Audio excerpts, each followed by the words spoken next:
회장님께 약과 지갑 속 영수증 정리를 부탁받았어요.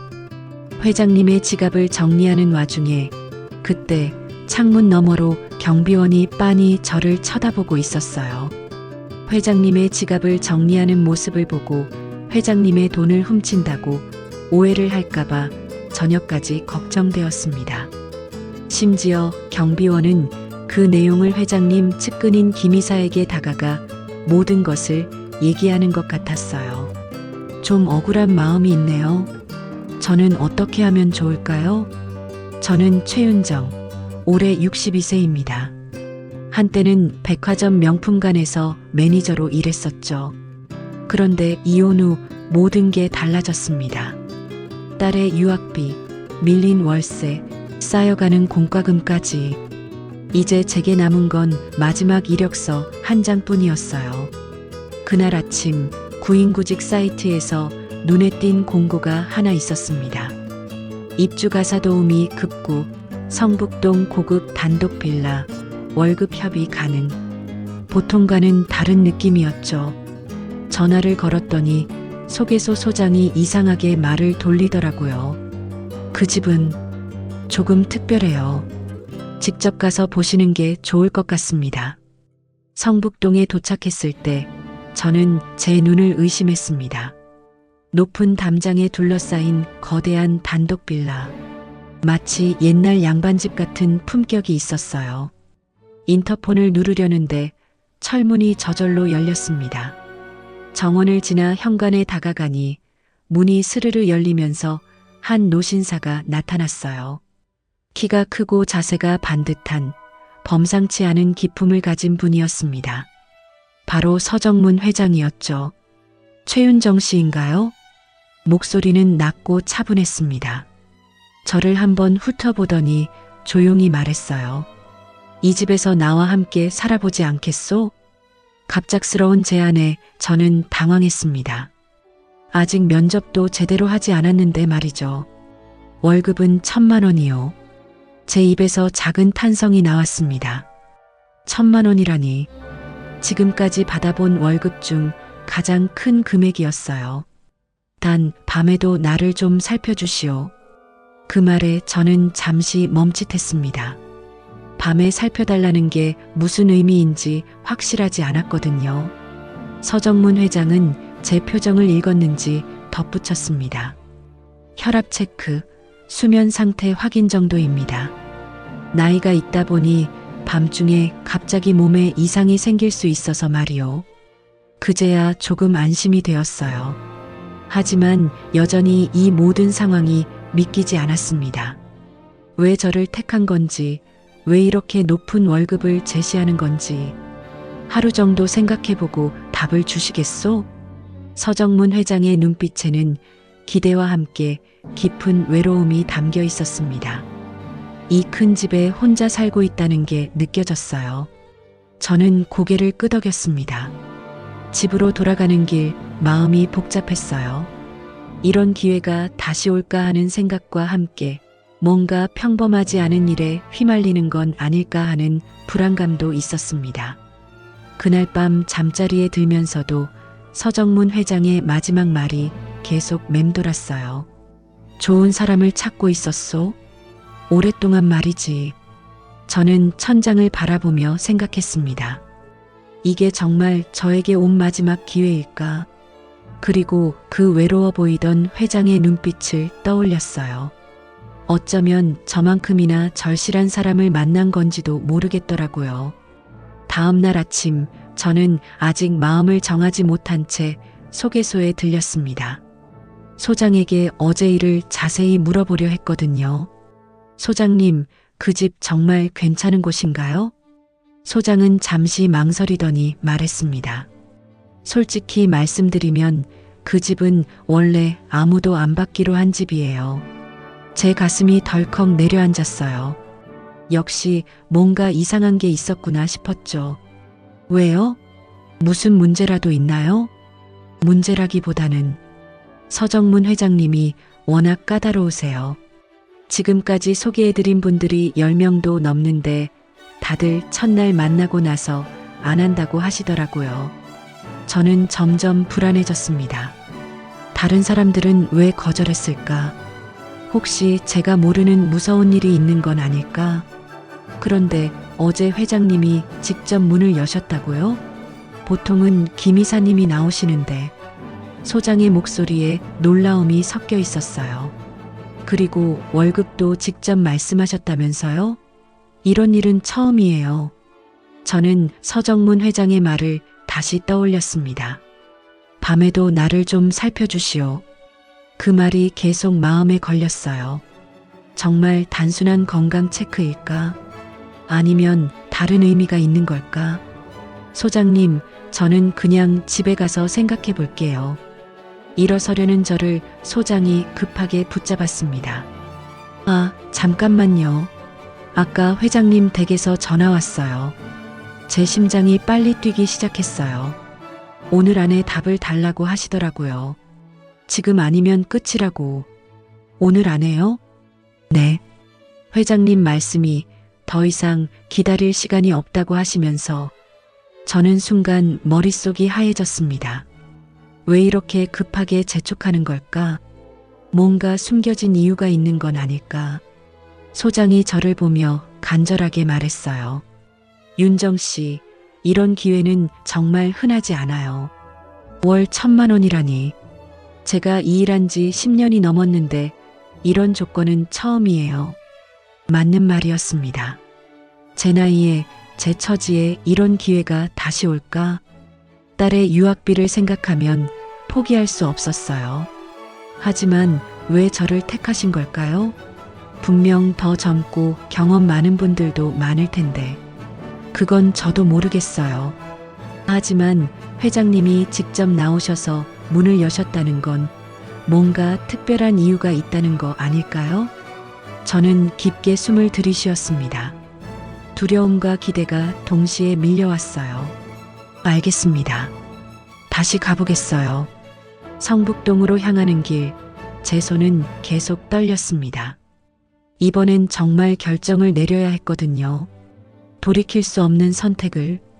다시 그 높은 철문 앞에 섰을 때 마음이 더욱 무거워졌어요. 인터폰을 누르기도 전에 문이 열렸습니다. 마치 저를 기다리고 있었다는 듯이 서정문 회장이 현관에 서 있었어요. 어제와 똑같은 자리에. 하지만 오늘은 표정이 더욱 진지해 보였습니다. 결정하셨소? 단 한마디였지만 그 안에 담긴 무게감이 느껴졌어요. 저는 잠시 망설였습니다. 정말 이 선택이 맞을까? 하지만 서정문 회장의 눈을 보는 순간 어제 느꼈던 그 외로움이 다시 보였어요. 예, 해보겠습니다. 제 목소리는 생각보다 확고했습니다. 서정문 회장의 얼굴에 아주 작은 미소가 스쳤어요. 고맙소. 짐은 언제 가져오시겠소? 내일부터 시작해도 될까요? 그러시오. 그럼 오늘은 집안을 구경해 보시지. 그렇게 저는 새로운 삶을 선택했습니다. 그때는 몰랐어요. 이 결정이 제 인생을 완전히 바꿔놓을 거라는 걸. 첫날 밤이 되었습니다. 저는 제 방에서 혈압계와 작은 수첩을 들고 복도로 나왔어요. 시계를 보니 밤 10시. 서정문 회장이 말한 시간이었죠. 회장님 방 앞에 서니 갑자기 심장이 빨리 뛰었습니다. 이게 정말 괜찮은 일일까? 62세 여자가 78세 남자 어르신의 방에 들어간다는 게 아무리 일이라고 해도 어색하고 떨렸어요. 저는 깊게 숨을 들이쉬고 문을 조심스럽게 두드렸습니다. 회장님, 윤정입니다. 들어오시오. 낮고 차분한 목소리가 들려왔어요. 문손잡이를 돌리는 제 손이 약간 떨렸습니다. 방 안은 은은한 스탠드 불빛만 켜져 있었어요. 서정문 회장은 침대 옆 의자에 앉아 있었습니다. 하얀 셔츠 차림이었는데 단정하게 입고 있는 모습이 품격 있어 보였어요. 혈압 체크해 드릴게요. 저는 최대한 자연스럽게 말하며 다가갔습니다. 혈압계를 준비하는 동안 회장님은 조용히 팔을 내밀었어요. 혈압계 커프를 감으면서 회장님의 팔을 살짝 건드렸는데 의외로 따뜻했습니다. 나이가 많으신데도 체온이 좋으시구나 싶었어요. 상압 135, 하압 82, 정상 범위네요. 수첩에 기록하면서 말했더니 서정문 회장이 제 손을 잠깐 바라봤습니다. 자네 손이 따뜻하구려. 갑작스러운 말에 저는 당황했어요. 손을 슬쩍 뒤로 빼려 했는데 회장님이 계속 말씀하셨습니다. 오늘은 수면제 없어도 될 것 같소? 수면제요? 제가 놀라서 되물었더니 회장님이 침대 옆 서랍을 가리켰어요. 요즘 잠이 안 와서 매일 먹고 있었는데 오늘은 왠지 마음이 편안하오. 그 말에 저는 더욱 당황스러웠습니다. 제가 있다고 편안하다니. 처음 만난 사람인데 어떻게 그럴 수 있을까? 그럼 이제 쉬세요. 내일 아침에 또 뵐게요. 저는 혈압계를 정리하며 서둘러 나가려 했어요. 뭔가 이상한 기분이 들었거든요. 너무 친근하게 대해주시는 게 오히려 부담스러웠습니다. 문 쪽으로 돌아서는데 문 위쪽에서 작은 붉은 불빛이 깜빡이는 게 보였어요. 제 발걸음이 멈췄습니다. 저건 뭐지? CCTV인가? 저는 조심스럽게 고개를 들어 다시 봤습니다. 분명히 작은 렌즈 같은 게 있었고 붉은 표시등이 켜져 있었어요. 갑자기 온몸에 소름이 돋았습니다. 감시당하고 있다는 생각이 들었거든요. 그럼 지금까지 제 모든 행동이 녹화되고 있었던 건가? 뭔가 이상한 것이라도 보셨소? 서정문 회장의 목소리에 저는 화들짝 돌아봤어요. 아, 아니에요. 그냥 CCTV 말이요? 회장님이 제가 본 것을 정확히 짚어주셨어요. 숨길 수도 없는 상황이었죠. 네. 저게 사람을 믿고 싶지만 감시하지 말란 법은 없지 않소? 회장님의 말투는 여전히 차분했지만 뭔가 차가운 느낌이 있었어요. 이 나이가 되면 조심할 게 많소? 특히 혼자 사는 노인은 더욱. 저는 그 말을 듣고 복잡한 기분이 들었습니다. 이해는 되지만 감시당한다는 느낌이 좋지 않았어요. 물론 자네를 의심해서가 아니오. 하지만 안전을 위해서는 필요한 조치지. 네, 이해합니다. 저는 고개를 끄덕였지만 마음 한편으로는 불안했어요. 이건 감시인가 아니면 제게 대한 신뢰의 시험인가? 방을 나와 복도를 걸으면서 생각했습니다.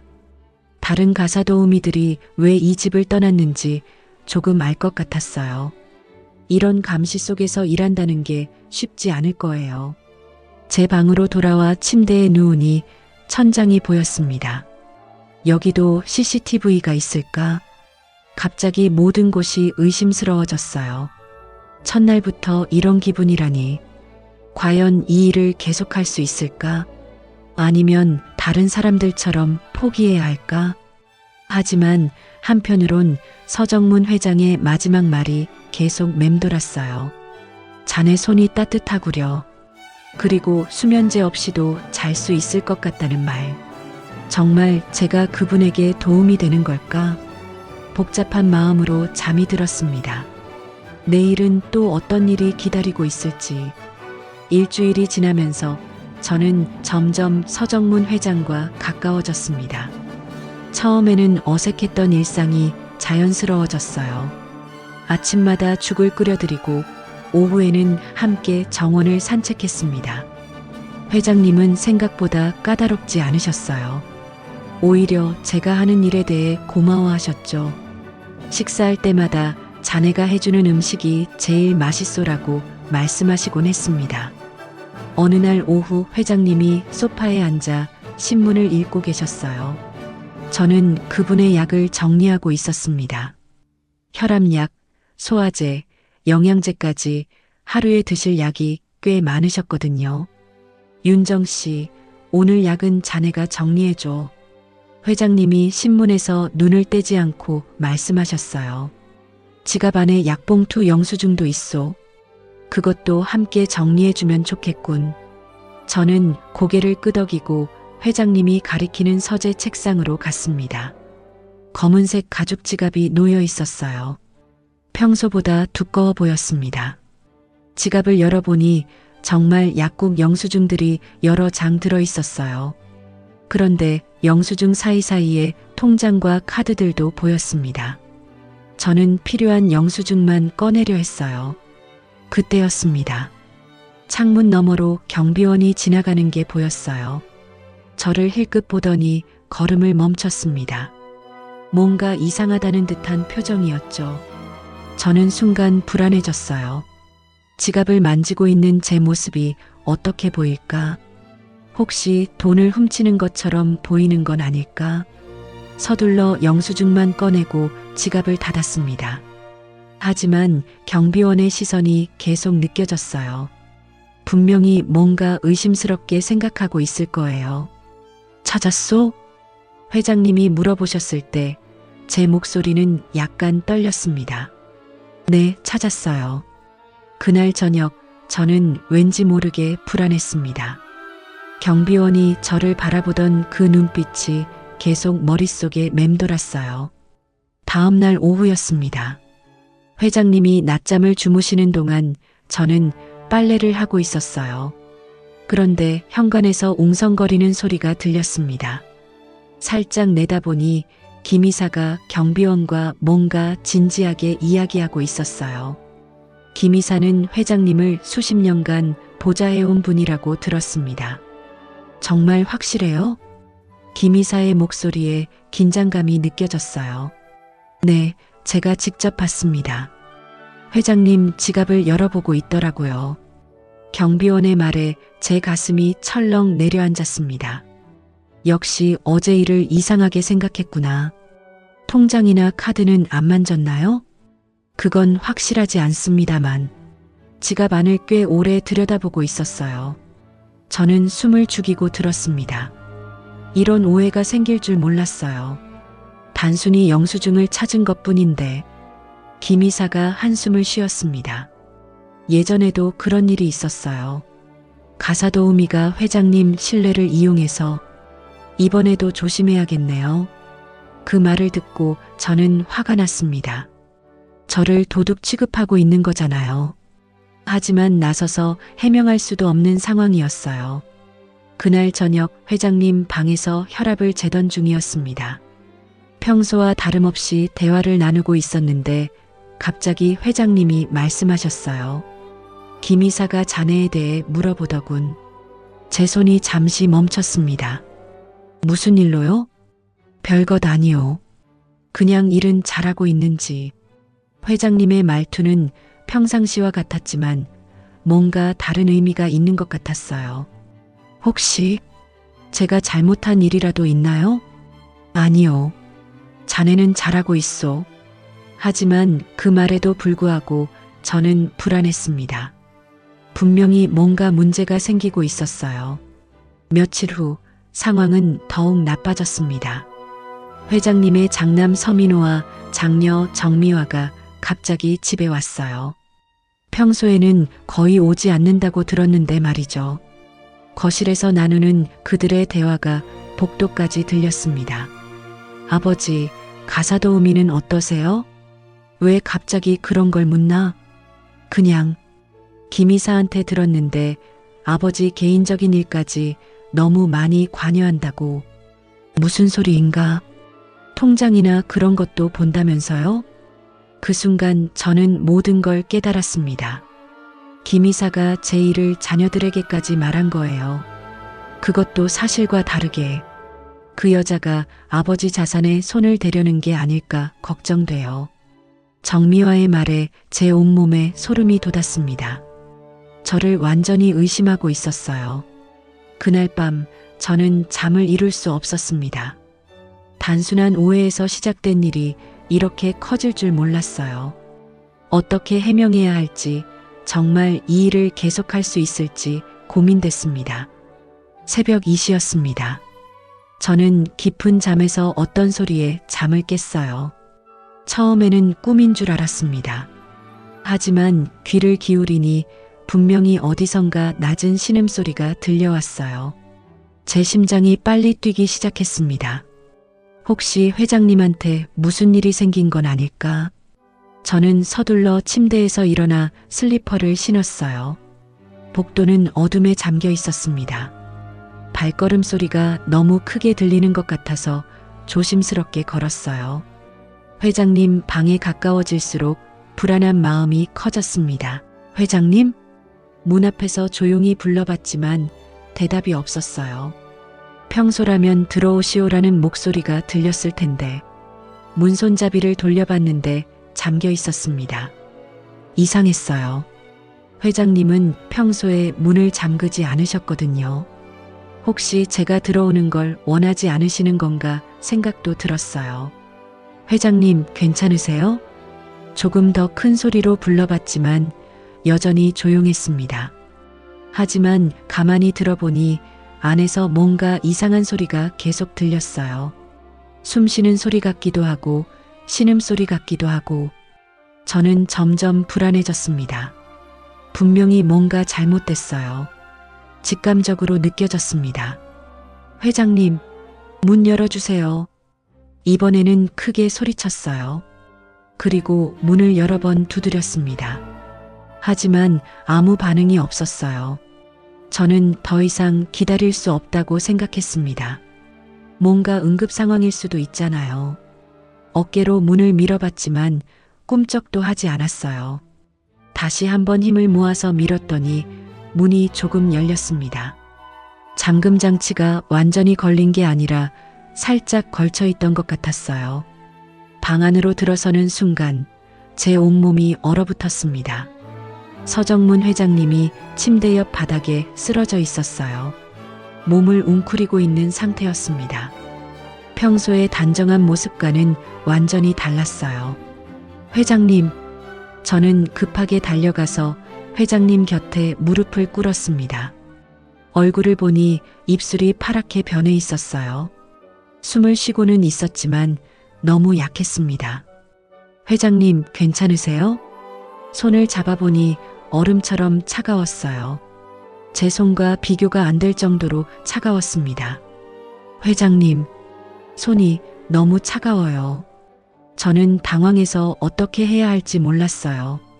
일단 119에 신고해야겠다는 생각이 들었지만 그보다 먼저 해야 할 일이 있었습니다. 맥박을 확인해 봤는데 너무 약했어요. 호흡도 불규칙했습니다. 이건 정말 위험한 상황이었어요. 저는 예전에 TV에서 본 응급처치 방법을 떠올렸습니다. 심폐소생술을 해야 하는 건 아닐까? 하지만 제대로 배운 적이 없어서 확신이 서지 않았어요. 그래도 지금은 뭐라도 해야 했습니다. 가만히 있을 수만은 없었어요.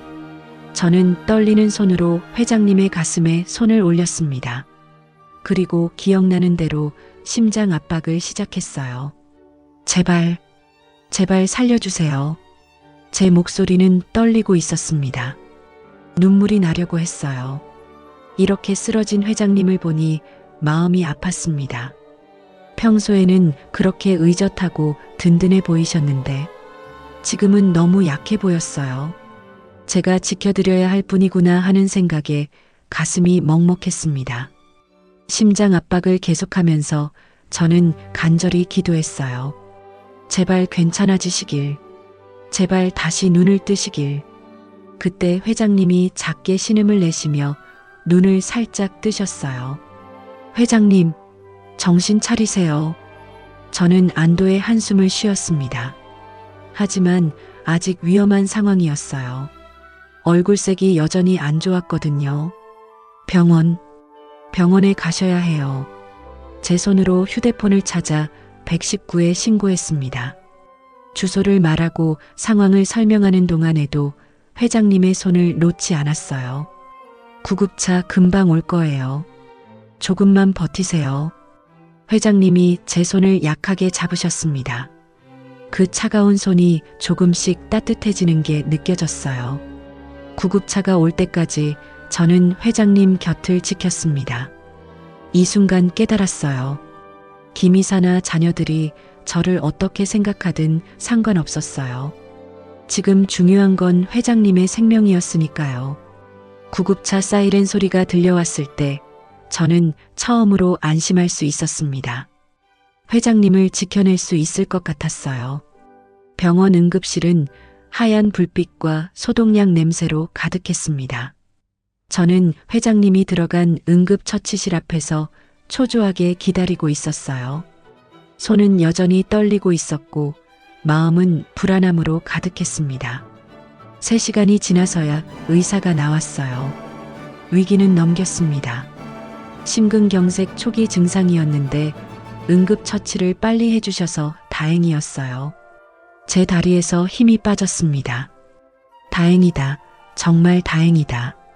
제가 그때 문을 열지 않았다면 어떻게 됐을까 생각하니 아찔했어요. 지금은 안정실로 옮겼으니 면회 가능합니다. 안정실에 들어가니 회장님이 산소 마스크를 쓰고 누워 계셨어요. 얼굴색이 많이 좋아진 게 보였습니다. 제가 다가가니 눈을 뜨시더라고요. 윤정 씨, 말씀하지 마세요. 지금은 쉬셔야 해요.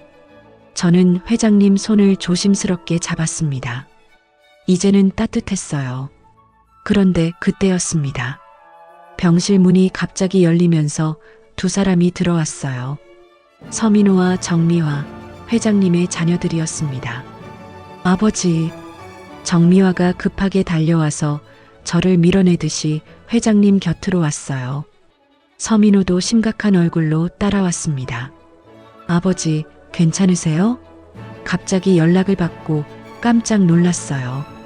누가 연락했나? 회장님이 약한 목소리로 물어보셨어요. 김 이사님이요.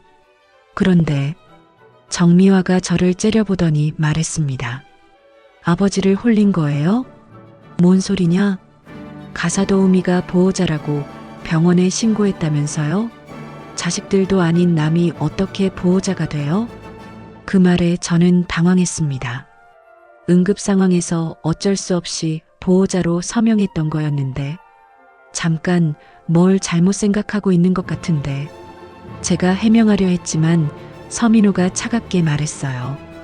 아버지가 정신이 온전하지 않을 때 이런 일을 하시면 안 되죠. 그때 병실 문이 다시 열렸습니다. 김 이사가 들어왔어요. 평소보다 더욱 딱딱한 표정이었습니다. 회장님, 김 이사가 회장님께 인사를 했습니다. 그리고 저를 보더니 눈살을 찌푸렸어요. 회장님, 이런 결정은 정신이 온전치 않을 때 하신 것으로 법적 검토가 필요합니다. 무슨 결정 말인가? 보호자 지정이나 의료진에게 하신 말씀들 말입니다. 김 이사의 말에 저는 소름이 돋았어요. 뭔가 계획된 일 같았습니다. 회장님은 지금 충분히 판단력이 있으시니 괜한 걱정 말아요. 제가 끼어들었지만 김 이사는 저를 완전히 무시했습니다. 자녀분들과 중요한 이야기를 해야겠습니다. 김 이사가 서민호와 정미화를 보며 말했어요. 복도에서 잠깐 이야기할까요? 3사람이 병실을 나갔습니다. 저는 뭔가 불길한 예감이 들었어요. 회장님이 제 손을 잡으셨습니다. 윤정 씨, 고마웠소. 당연한 일 했을 뿐이에요.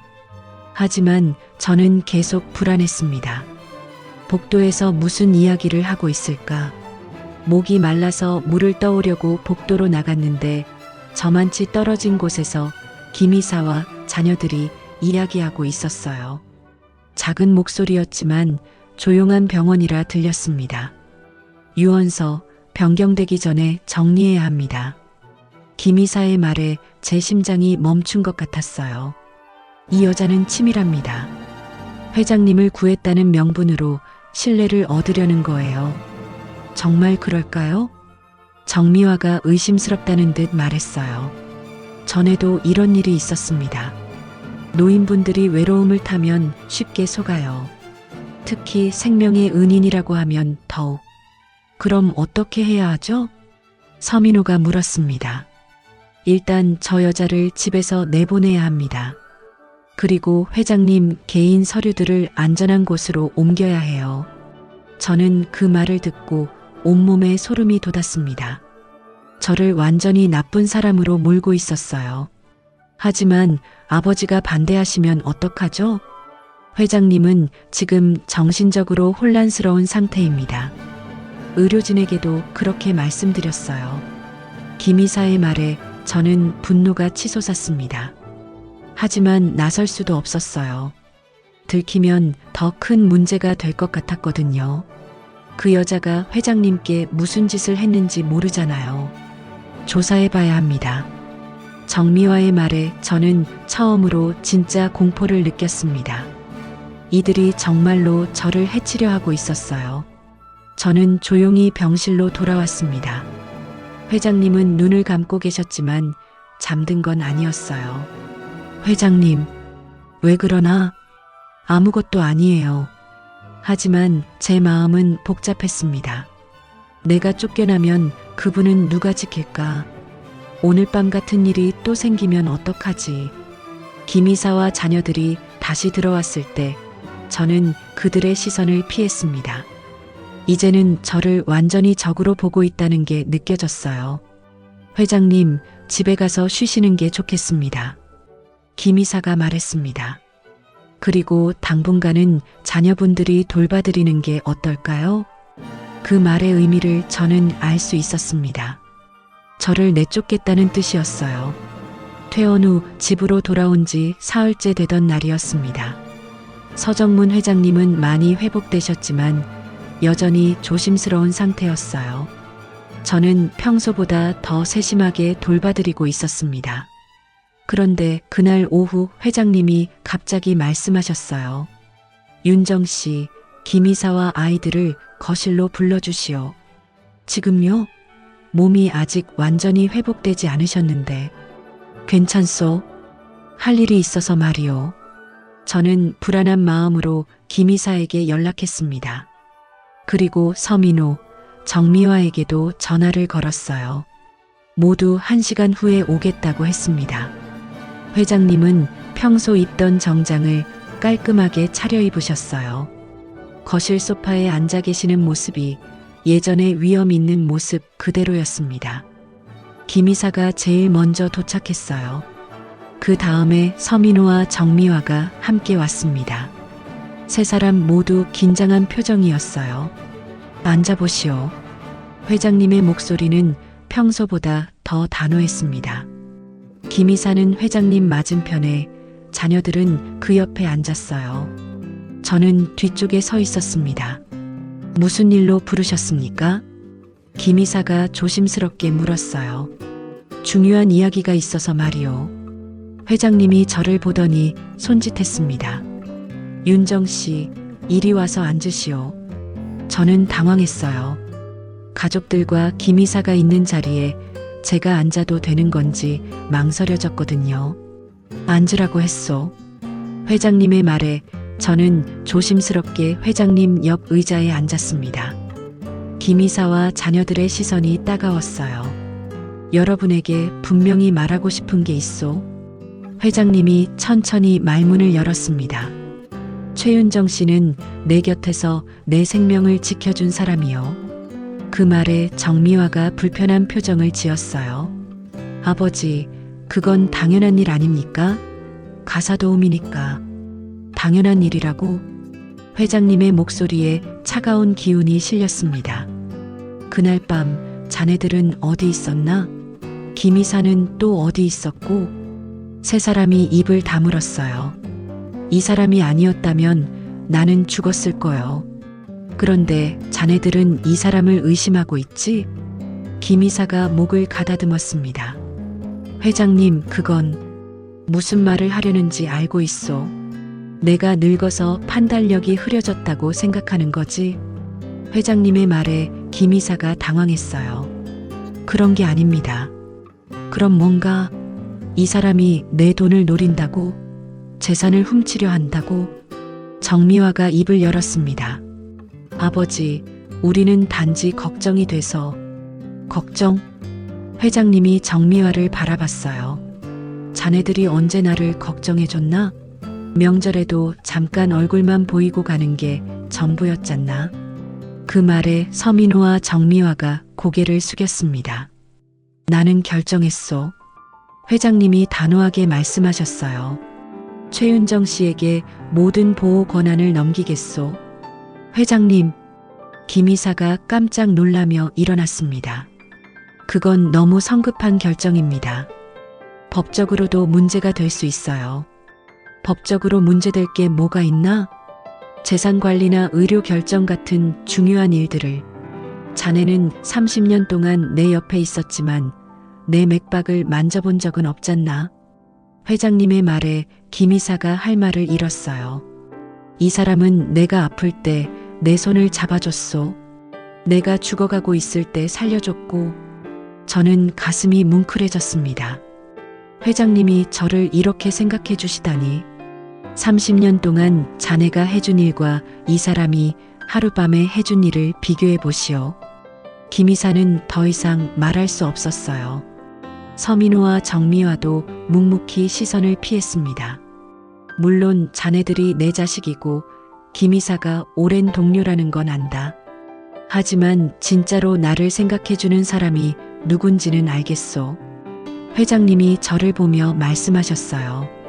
이 사람 없이는 살 수 없소. 그 말에 제 눈시울이 뜨거워졌습니다. 회장님, 받아들이기 어렵겠지만 이게 내 결정이요. 김 이사와 자녀들은 더 이상 반박하지 못했어요. 회장님의 의지가 확고했거든요. 1시간 후 세 사람이 모두 떠났습니다. 거실에는 저와 회장님만 남았어요. 괜찮으셨어요? 너무 무리하신 건 아닌지. 괜찮소. 오히려 속이 시원하군. 회장님이 미소를 지으셨어요. 그날 밤 평소처럼 혈압을 재러 방에 갔을 때 회장님이 말씀하셨습니다. 윤정 씨, 네, 계약은 끝났소. 저는 깜짝 놀랐어요. 혹시 저를 내보내시는 건가 하고. 이젠 계약이 아니라 함께 살아주는 사람으로 곁에 있어주겠소? 그 말의 의미를 깨달았을 때 제 마음이 따뜻해졌습니다. 이제는 일이 아니라 진심으로 서로를 돌보는 관계가 된 거였어요. 6개월이 지났습니다. 이제 저는 매일 아침 6시에 일어나서 회장님께 죽을 끓여드려요. 단호박죽, 전복죽, 닭죽까지. 처음에는 서툴렀지만 이제는 회장님 입맛에 맞게 간을 조절할 수 있게 됐습니다. 오늘은 무슨 죽인가? 아침마다 회장님이 식탁에 앉으시며 물어보세요.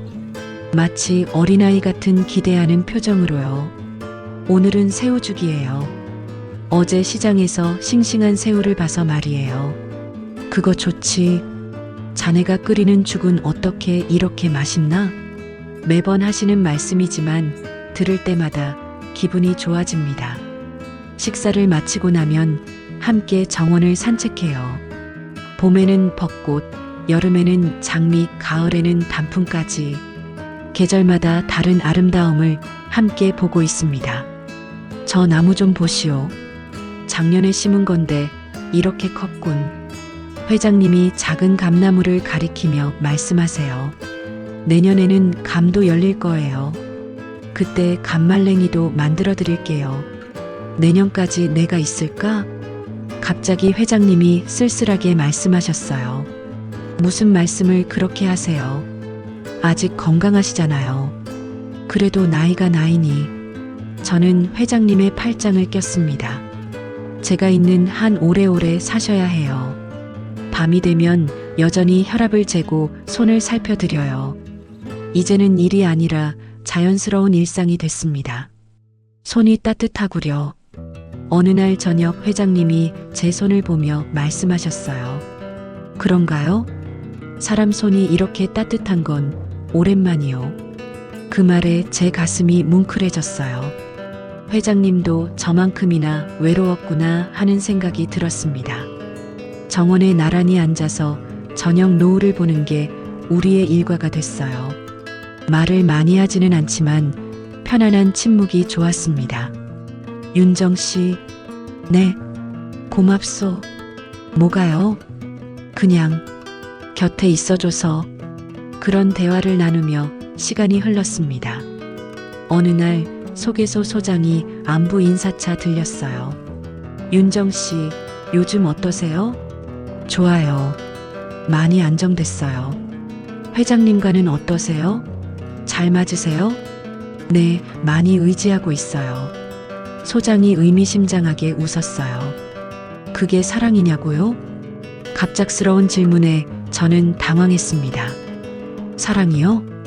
회장님을 보는 윤정 씨 눈빛이 예전과 달라요. 그냥 일이 아닌 것 같은데.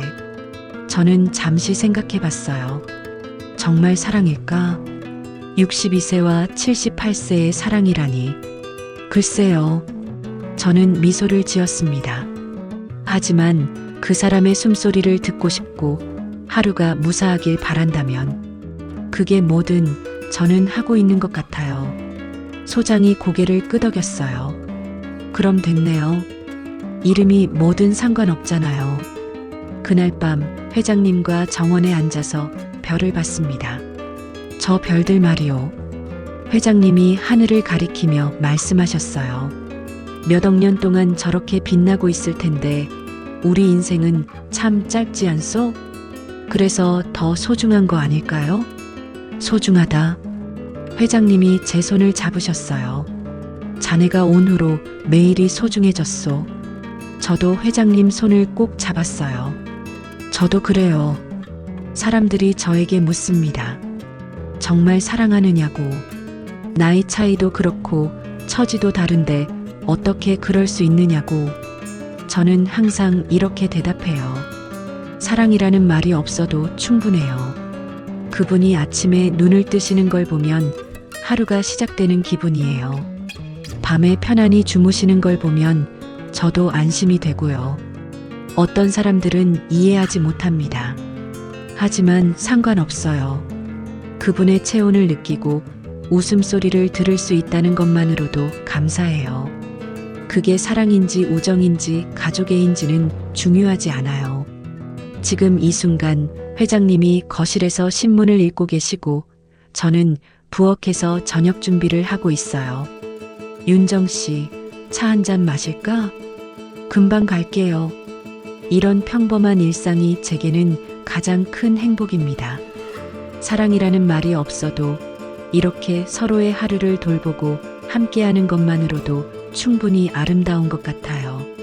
창문 너머로 석양이 지고 있습니다. 내일도 회장님과 함께 이 석양을 볼 수 있기를 바라며 저는 오늘도 감사한 마음으로 하루를 마무리합니다.